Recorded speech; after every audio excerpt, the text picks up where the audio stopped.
राजस्थान की राजनीति में इन दिनों एसआईआर को लेकर बड़ा विवाद छिड़ गया है। भाजपा और कांग्रेस एक दूसरे पर गंभीर आरोप लगा रहे हैं। मतदाता सूची में सुधार के नाम पर शुरू हुई यह प्रक्रिया अब सियासत का केंद्र बन गई है।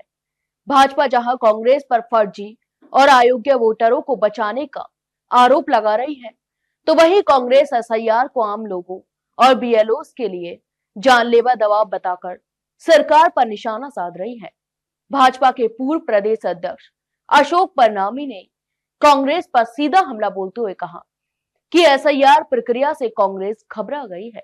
उनका दावा है कि कांग्रेस ने अपने शासनकाल में गलत तरीके से बड़ी संख्या में ऐसे लोगों को वोटर बनाया जो भारतीय नागरिक नहीं है।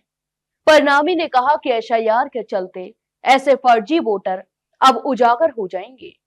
उन्होंने आरोप लगाया कि कांग्रेस सरकारों के समय बांग्लादेशी, रोहिंग्या और पाकिस्तानी घुसपैठियों को भी वोटर आईडी दिलाए गए थे, क्योंकि ये वर्ग कांग्रेस का पक्का वोट बैंक माना जाता है। परनामी के अनुसार एसआईआर से इन अयोग्य नामों को सूची से हटाया जाएगा, जिससे लोकतंत्र मजबूत होगा और चुनाव भी निष्पक्ष रहेंगे। इसलिए कांग्रेस को डर सता रहा है। दूसरी ओर कांग्रेस पीसीसी अध्यक्ष गोविंद सिंह डोटासरा ने एसआईआर को आम जनता और बीएलओस के लिए खतरनाक बताया है और कहा कि देश भर में एसआईआर के दबाव में 10 से अधिक लोगों की मौत हुई और राजस्थान में 2 गंभीर मामले सामने आ चुके हैं। जयपुर के बीएलओ मुकेश जांगिड़ की आत्महत्या और सवाई माधोपुर के बीएलओ हरिओम बैरवा की मौत। डोटासरा ने कहा कि भाजपा सरकार बीएलओस पर असहनीय दबाव डाल रही है। सस्पेंशन, कार्रवाई और टारगेट पूरे करने की धमकियों से सरकारी कर्मचारी तनाव में हैं और परिवार तबाह हो रहे हैं।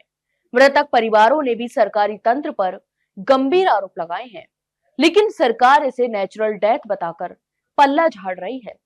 परनामी ने बिहार का उदाहरण देते हुए कहा कि वहां एसआईआर के दौरान 75 लाख वोटर हटाए गए, जिनमें बड़ी संख्या उन लोगों की थी जो बिहार के निवासी नहीं थे।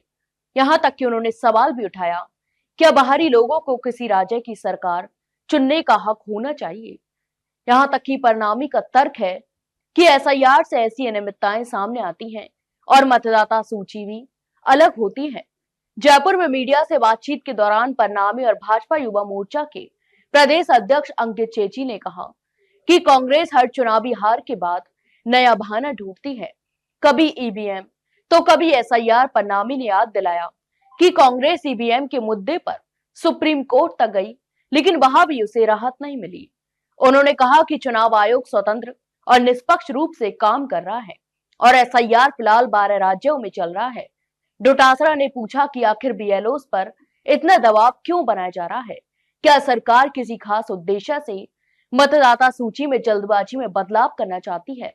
यहां तक कि उन्होंने मांग भी की कि एसआईआर प्रक्रिया पारदर्शी, बिना दबाव और निष्पक्ष रूप से चलनी चाहिए। इसके साथ ही मुकेश और हरिओम के परिवारों को न्याय दिलाने और जिम्मेदार अधिकारियों पर कड़ी कार्रवाई की भी मांग की गई है। तो आप इस पूरे मामले पर क्या सोचते हैं, हमें कमेंट बॉक्स में कमेंट करके जरूर बताएं। वहीं वीडियो को लाइक और शेयर जरूर करें और हाँ, चैनल को सब्सक्राइब करना न भूलें।